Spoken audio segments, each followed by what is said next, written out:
Hello everybody, Cone Dodger here. Today we're back on the No Heroes Minecraft server. Gonna wrap up the build off. You may have noticed that I didn't get to put any more episodes out after I had basically finished the Futurama building. So we're gonna start there. I want to show you how that turned out. Unfortunately, some stuff came up in real life, and being able to record wasn't an option, and we, both me and my brother were tied up, so, I would say I am pleased with how it came out, as a final product, but it's not exactly 100% complete. But here we are on the spectator platform, and there we were inside, the portal room that takes you to all the builds. You can see the walls are gone. Hooray for that. Unfortunately tonight, but we'll stick around here and take a tour. Hopefully we'll get to see it in the daylight. But this right here is what the spectator platform looked like.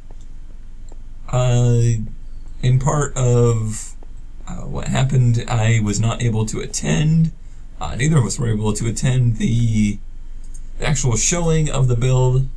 So I can only hope they did get to look through everything, and they realized there was more to it than just the outside, but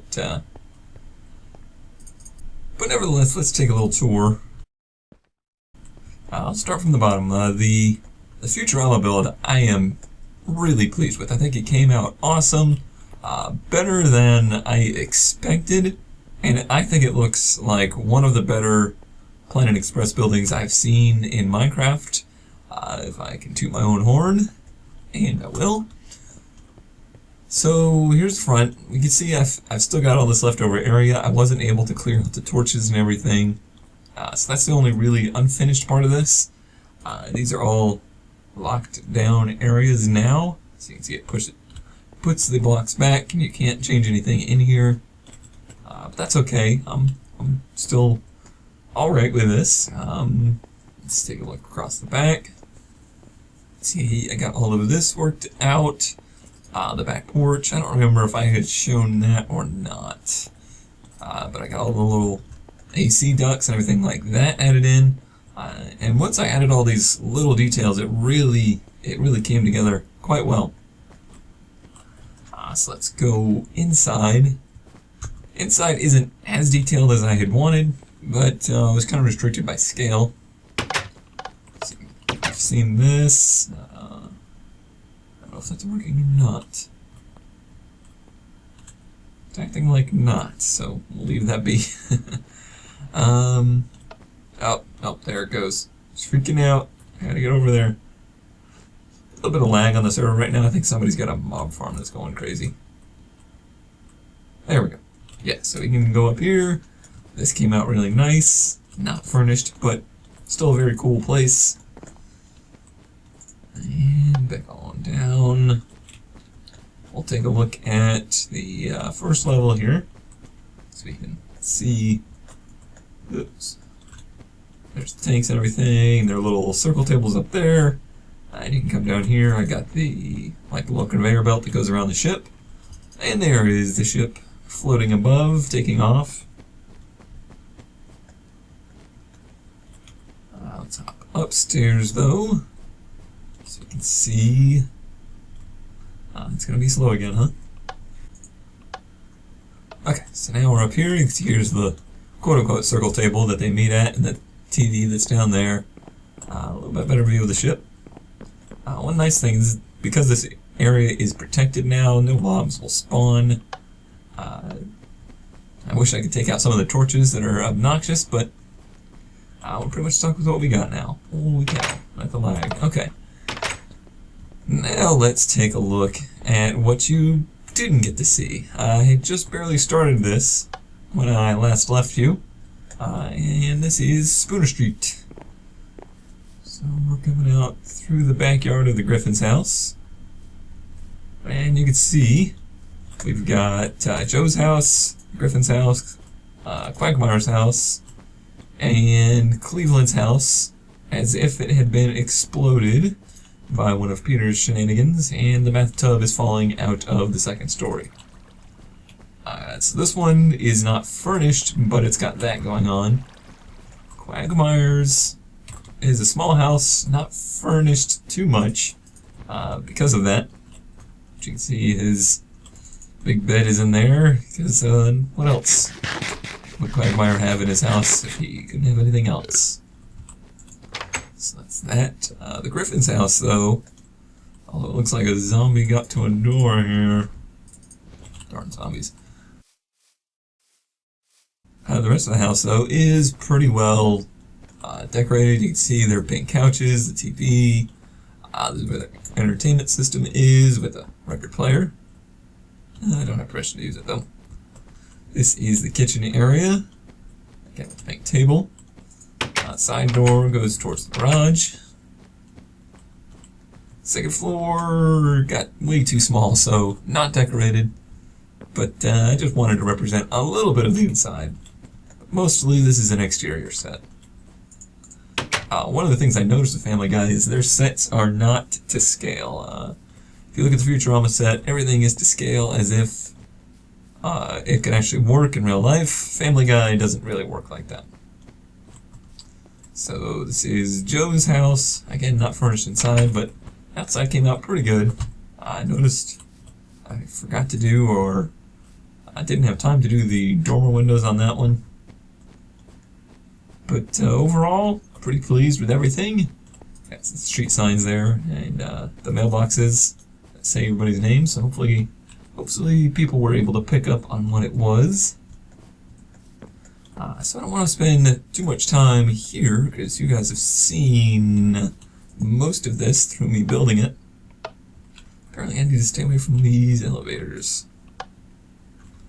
There we go. What I want to do is go through other people's builds, because there's some really awesome stuff to look at. So what I'm going to do is go through the top 5 that the judges picked, since we were building these with them in mind. So we were building it knowing that we should be building something they would like. And then I'm going to go ahead and show some other highlights that didn't make the top 5, but I think are really awesome. So let's hop through the portal. And where should we start? Well, first place is in door number 15, I believe. Let's see. These portals are being a little flaky. Again, with the server lag. So I'll let that load up for a second here. Alright, so it's mostly loaded in now. We'll have to walk around this one to really get a good view of it. My render distance is, oh well, it's working out now. Now it's starting to disappear. My render distance is just not far enough. But this is Rogue and Avengers build. And what they did was some Flintstones pixel art. But not just typical pixel art. Some of it is on the 45-degree axis. And it uses, I think, pretty much every block in the game as far as colors go. So although you wouldn't think pixel art would be something that would be super high in the judge's mind, when it's done to this high detail, and you flip around to the back here, the detail really shows in the house. The characters are well done, but the house, I think, is what really sets it off. Come on, house. There you go. Okay, so there it is. So there's the house. Very good. I mean, it's just the way it blends. For some reason, that particular scene works really well in pixel art. Like the vanilla texture pack just worked out perfectly for these colors. So this is the #1 build according to the judges. Like I said, you wouldn't probably think that a pixel art project would have been #1, but like I said, it's done to such detail, and you were building it towards the judges, and clearly they really loved the theme and how well done it was. So I'm going to go ahead and agree with them and say that this was a deserving winner. But there's still a whole lot of other stuff to look at, and we'll go over to the number 2 build, which I think is probably one of the coolest things I've ever seen built in Minecraft.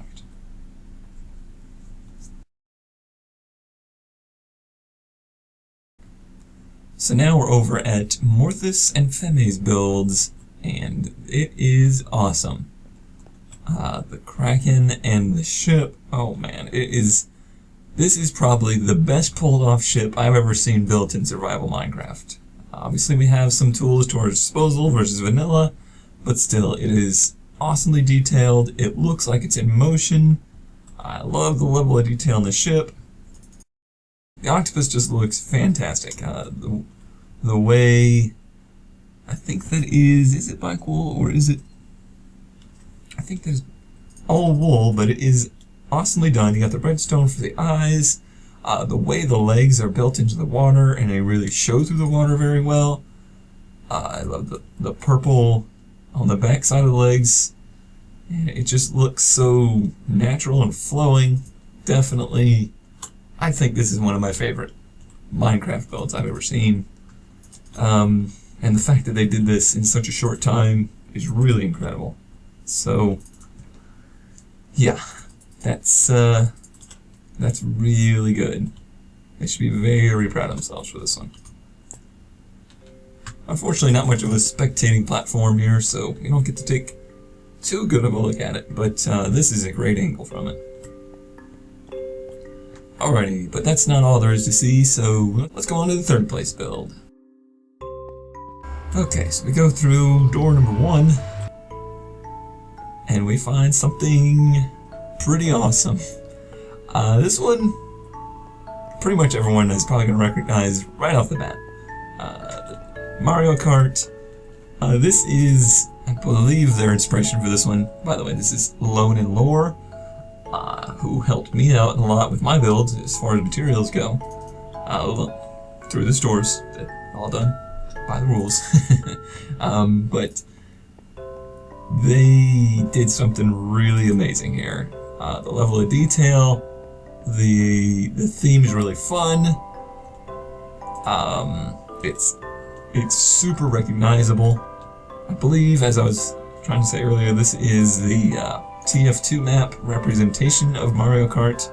I haven't played too much Mario Kart TF2, but it definitely looks just like that, so I'm pretty sure that's what they were going for.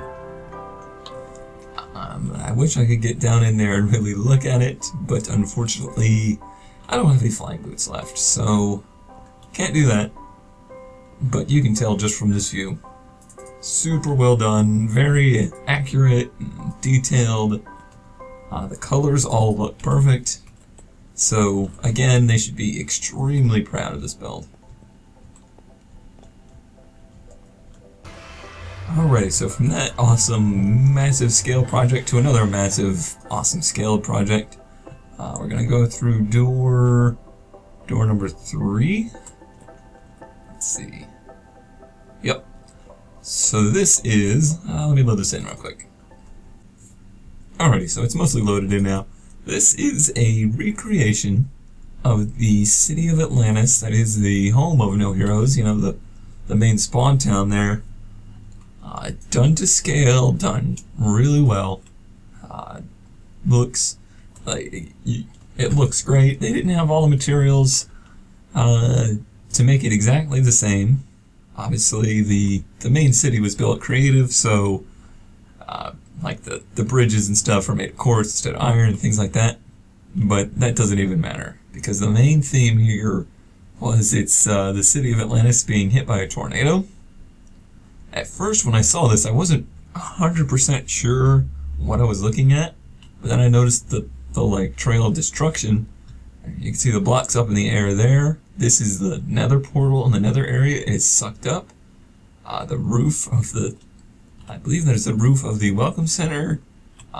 Just, that's awesome. What a cool idea to have, and to try and make this. I mean, that's a massive project right there, is to make the tornado. To do all this other stuff, really incredible. Really awesome build. that I didn't think. I mean, I knew I was going to be impressed by stuff. I didn't know that stuff was going to be this awesome. So I think if it were me to judge, I think this probably would have been number 2. And I'm thinking probably the ship, the Kraken, number 1. Just off of how massively well they pull it off and how awe-inspiring they are. So, Eddie Bagag and Spoth, great job on this one. It looks awesome. I don't think that I would ever be able to build something. I don't think either me or Dux would be able to build something this cool in that short a time. So, awesome job. Okay, so now moving on to the number 5 judge's pick. This one kind of surprised me. I heard what it was going to be in the podcast, so they did interviews with most of the teams, and one of the things was, what was he building? And Xanthar here said he was building a creeper, but he was going to make it out of wood. And I was like, okay, that could be neat, but I don't know that that's really something that's going to wow the judges enough to be picked. I heard him describe how he made it, and it just didn't sound like it was going to be that interesting. And then I saw how huge it is. Yeah, well, let's just wait for that to load in. There we go. This thing is gigantic. It's huge, and the way the colors represent the colors of the creeper, that's a lot of wood. And I'm glad it's now protected so it won't burn down to a lightning strike. And this 3D, obviously. Just, like I said, I really didn't think this was going to be a build that was really even in contention to be top 5. But now that I see it, it definitely is, and I think it's the coolest creeper build I've ever seen. So, not much else to say about it, just really awesome. So, congratulations to Xanthar for pulling that off. That was a very surprising build. Okay, so now I want to move on to some other builds that weren't picked by the judges, but I think are quite cool. I don't have too much time, but I want to look at least 3 other ones. So let's see. I think I want to start with door number 5. This is going to be Mr. Pickles 69 built this. This was a water area just like ours was, and he terraformed this whole island in, built a rocket, used a lot of redstone and plugins to the point that it will take off. The lava comes out the bottom, and the lights start going off to make it look like it's lifting off. It's not doing that right now. That could just be the timing. But then, it's not just that. It goes up to the space station. Unfortunately, I can't get up there right now, but that kind of adds to the effect, I think. So, it doesn't look like it's just a rocket sitting there. It looks like it's going somewhere. Very cool. Big fan of that theme and how well it's done. So, good job, Mr. Pickles. Alright, so now let's head over to door number 8. I'm sorry, door number 2. Door number 2 shows it's something that I heard about in the podcast again during the interviews, and I was super excited to see it, and that is Stay Puft in Times Square. This was done by Midnight Oil and Marva. Sorry if I am saying that wrong. Just a super cool build. They got the No Heroes banner on the billboards. They got the Ghostbusters logo is, back there. It looks great.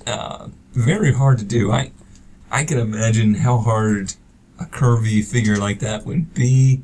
I've done some curvy figures in sculpture, bowl sculpture. Very difficult, so they pulled it off pretty well.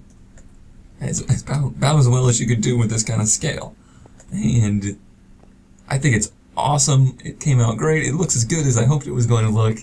And I don't know what else to say. It's just awesome. Alright, I think we got time to look at one more, though.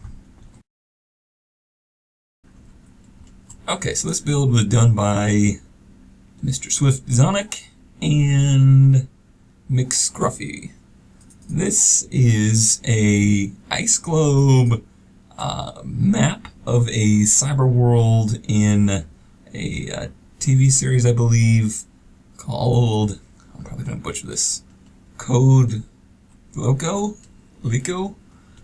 I really don't know how to say it, but I'll, here, it's Code Lyco, if you want to look it up.